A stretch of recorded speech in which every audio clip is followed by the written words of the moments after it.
राधे राधे दोस्तों, जय श्री कृष्णा। अंधकार को हरने आई यह पावन रात पितरों का आशीष बने जीवन के साथ।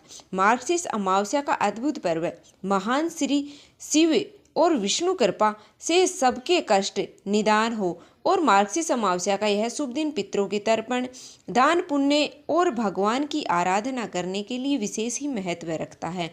यह तिथि न केवल हमारी आत्मा को शुद्ध करती है बल्कि हमारे पूर्वजों को शांति और तृप्ति भी प्रदान करती है। भगवान शिव और श्री विष्णु जी की कृपा के साथ ही यह दिन हर भक्त के जीवन को मंगलमय बनाता है। दान, ध्यान, सेवा का दिन श्री शिव और विष्णु जी की चरणों में लगे हर मन। आइए आज मार्गशीर्ष मास की इस पावन कथा को सुनते हैं और अमावस्या के अद्भुत महत्व का आत्मसात करते। प्राचीन कथा के अनुसार बहुत साल पहले की बात है कि गरीब ब्राह्मण में पति पत्नी और उसकी पुत्री रहा करते थे। सारा परिवार भगवान की भक्ति में लीन रहता था। उसकी पुत्री सुंदर, संस्कारी और गुणवान थी। वह उसके लिए वर की तलाश कर रहे थे, किंतु निर्धन होने के कारण उसके विवाह में बाधाएं आ रही थी। भगवान की दया से एक दिन उसके घर में एक बहुत ही बड़े महात्मा आए। उस कन्या ने उनकी खूब सेवा की। कन्या की सेवा भावना से प्रसन्न होकर के और महात्मा ने उसे आशीर्वाद दिया। तब उस लड़की के पिता ने कहा कि महात्मा जी, हम बहुत समय से अपनी पुत्री के विवाह के लिए वर की तलाश कर रहे हैं, मगर हमारी निर्धनता के कारण हर बार बात बनते बनते रह जाती है। कृपया बताइए कि हमारी पुत्री के हाथ कब पीले होंगे। महात्मा जी ने उस लड़की का हाथ देखा तो बोले, इस लड़की के हाथ में विवाह की रेखा ही नहीं है। यह बात सुनते ही ब्राह्मण बड़े ही उदास हो गए और फिर बोले कि क्षमा करना महात्मा जी, मैं आपके कहने का अर्थ समझ नहीं पाया। महात्मा जी ने फिर कहा कि तुम्हारी पुत्री के भाग्य में विवाह सुख लिखा ही नहीं है। महात्मा जी के मुख से ऐसे वचन सुनकर के वह ब्राह्मण दंपति रोते रोते महात्मा जी के चरणों में गिर गए और उनसे इस समस्या का समाधान बताने की विनती करने लगे।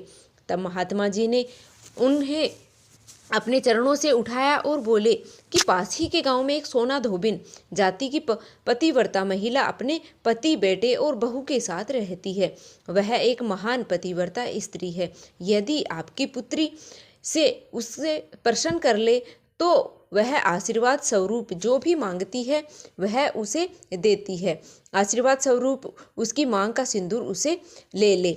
इस पर लड़की का विवाह संभव है। ऐसा करने से अमोघ सुख और सुहाग की प्राप्ति होती है। मगर ध्यान रहे कि वह पतिव्रता महिला कभी भी आती जाती नहीं है। महात्मा जी ब्राह्मण दंपति के घर से विदा हो गए। तब भोर होते ही ब्राह्मणी ने अपनी पुत्री को सोना धोबिन की सेवा करने के लिए भेज दिया। लड़की पूरे दिल से सोना धोबिन के घर की साफ सफाई करती और बाकी घर के सभी काम उनके उठने से पहले करके और घर वापस लौट आती थी। यह क्रम बहुत दिनों तक चलता रहता था। एक दिन सोना धोबिन अपने बहुओं को शाबाशी देते हुए बोली कि बहू, तुम तो ब्रह्म मुहूर्त में ही उठकर सारा काम काज कर लेती हो और मुझे पता तक नहीं चलता। बहू बोली, माताजी सुबह देर से उठती हूँ, मुझे लगा कि घर के सारे काम आज आजकल आप किया करती हैं। जानकर धोबिन को बड़ी हैरानी हुई। उसने सोचा कि आखिर उनके घर पर यह सारा काम कौन करके चला जाता है। इस बात पर मुझे पता लगाना चाहिए। तब अगले दिन भोर होते ही सास बहू उठ करके और घर के कोने में छुपकर निगरानी करने लगी कि कौन ब्रह्म मुहूर्त में सारा काम करके चला जाता है। उधर अपने निर्धारित समय पर ब्राह्मण की पुत्री आई और मुख में भजन करते करते घर का सारा काम दिल से करने लगी। अपना काम पूरा होने पर वह वहां से जाने लगी तो सोना धोबिन ने उसे पकड़ लिया और उसके सामने आकर के उनसे पूछा कि तुम कौन हो बेटी, और इस तरह छुप कर के हमारे घर का काम क्यों करती हो। ब्राह्मण की पुत्री ने उन्हें महात्मा द्वारा कही गई सारी बात बता दी। धोबिन पतिव्रता होने के साथ साथ ही बहुत ही उदार और नेक दिल भी थी। वह उस लड़की की सहायता के लिए तैयार हो गई। उस दिन अमावस्या थी और उस लड़की के साथ ही बिना अंजल ग्रहण किए उपवास रख करके उस घर की ओर चल पड़ी। उसने सोचा कि रास्ते में कहीं पीपल का पेड़ मिलेगा तो उसे भंवरी देकर के परिक्रमा करके और जल ग्रहण कर लेगी। लड़की के घर पहुंचकर सोना धोबिन जैसे ही अपनी मांग से सिंदूर उस कन्या की मांग में लगाया तो सोना धोबिन के पति के प्राण पखेरु उड़ गए। सोना धोबिन को ज्ञात हुआ कि अब उसके पति इस दुनिया में नहीं रहे।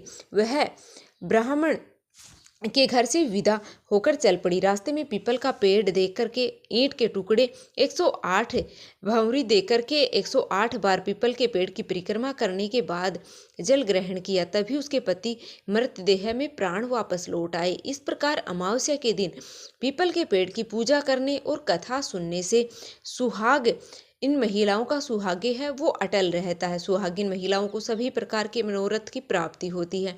जिनका विवाह नहीं हो रहा है उन्हें मनवांछित वर की प्राप्ति होती है। सभी अधीष्ट मनोरथ की पूर्ति होती है। साथ ही ऐसे भक्तों के घर में धन और अन्न के सुख संपत्ति के भंडार भरे रहते हैं। अमावस्या के दिन विवाह संबंधित परेशानियों के निवारण के लिए किसी भी धोबी परिवार को कुछ भेंट दक्षिणा इत्यादि देने का भी विधान है। यह थी अमावस्या व्रत की कहानी। हे भगवान शिव जी, कथा कहने वाले, सुनने वाले और हुंकारा भरने वाले सभी पर अपनी कृपा बनाए रखना। बोलिए भगवान शिव जी की जय, बोलिए भगवान विष्णु की जय।